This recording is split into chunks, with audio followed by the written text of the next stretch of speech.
Hey, what's up, what's up, what's up? Gracious good morning to you good people. It's your girl KB. You know what I do and you know why I do it. It is Thursday morning, February 27th, and it's 3:53 in the a.m. And I'm going to stand flat-footed and look you in your eye and say this with meaning and purpose in addressing some of the TikTok comments that I received the other day. And I want to say, you've heard me say this consistently.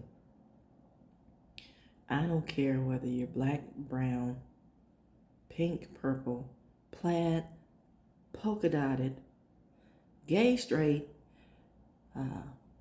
trans. I don't care. That does not matter to me. What matters to me is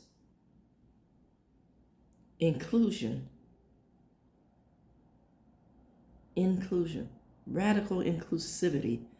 If your theology is rooted in marginalizing or hating someone else, or telling yourself that, it's their lot in life to suffer, then you need to re-examine your theology. Bottom line. And it's like, oh, you're not suffering. Whenever somebody is marginalized and I have a voice and I don't do anything, I'm suffering. Because I'm watching my fellow man hurt. I'm watching my fellow man self-destruct in their thinking.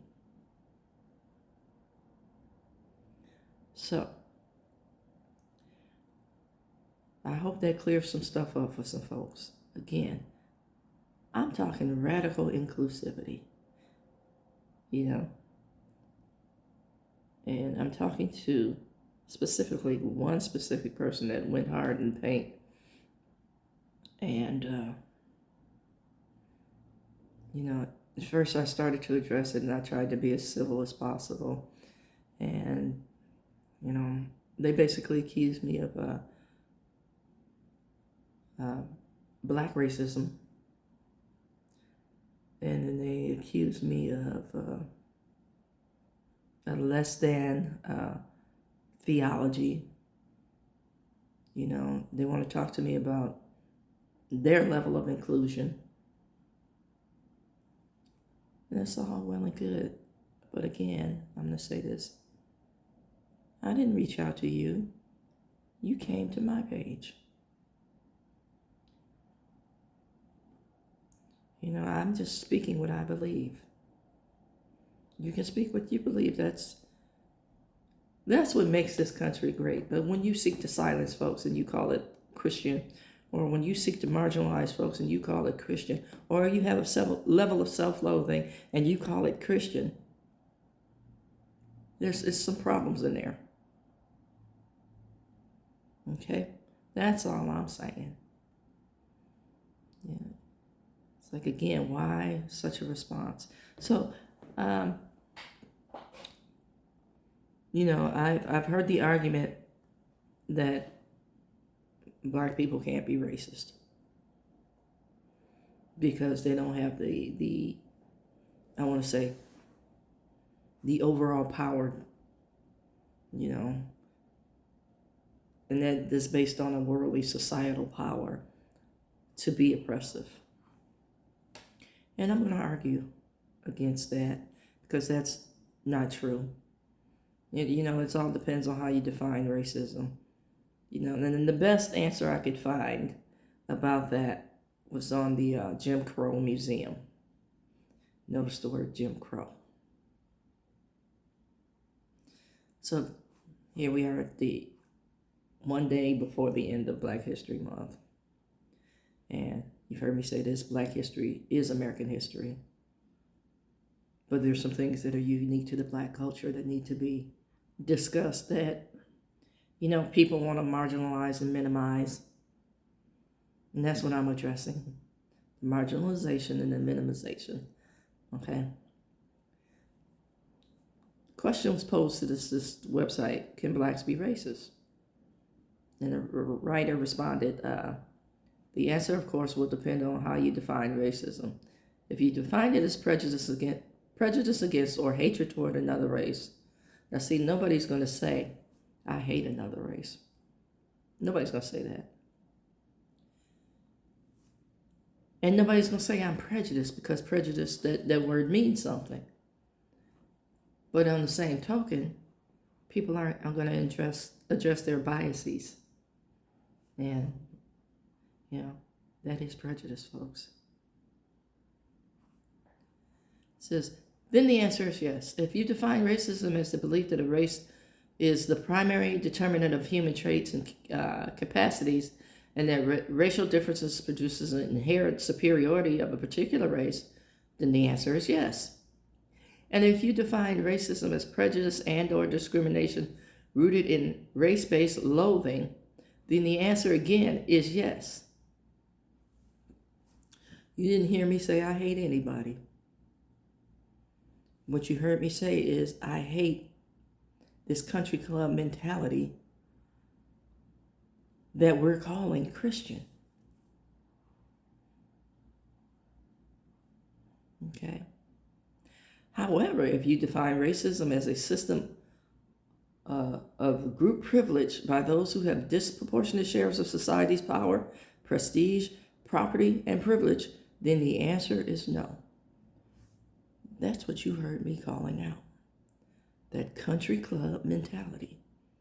And see, most country clubs have those traits. Let me say them again. Power, prestige, property, and privilege. And they use that as a way to exclude certain people.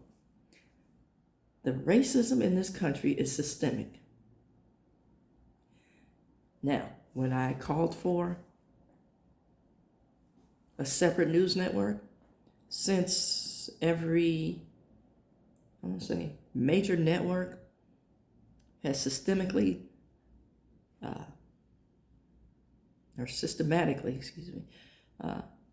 eliminated black representation.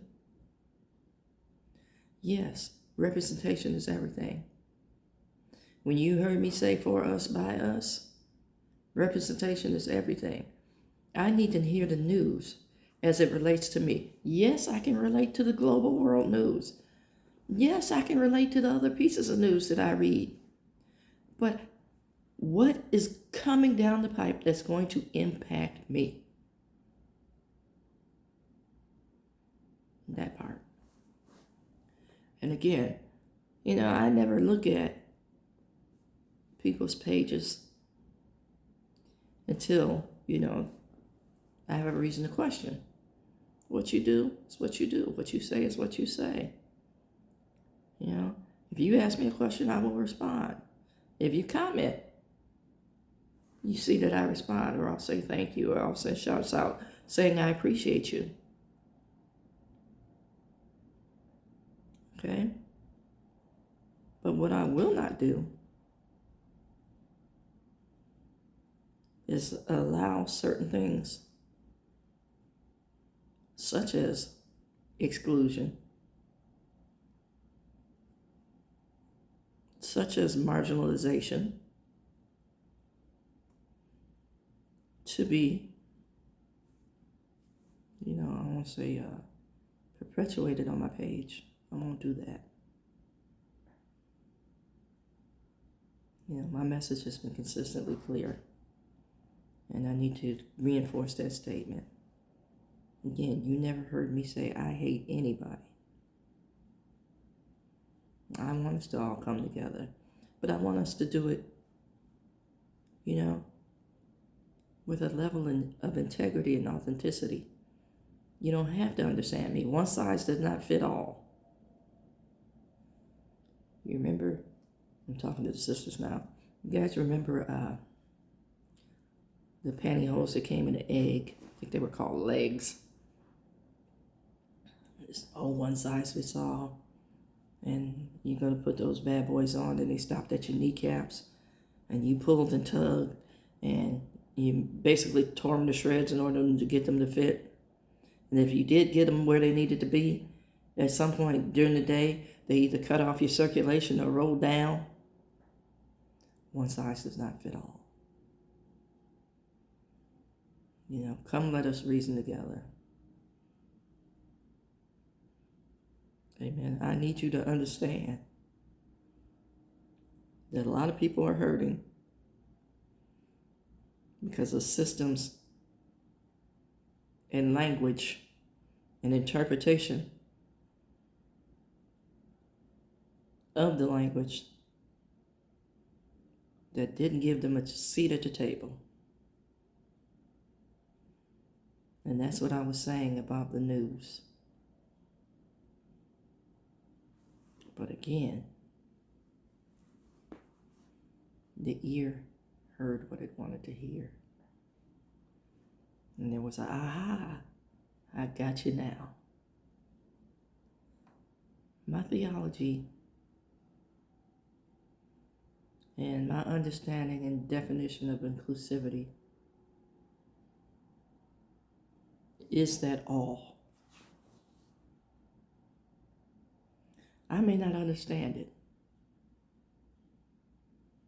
but I'm hoping in the process of including you, I get to observe, I get to question, and then in my understanding, I begin to embrace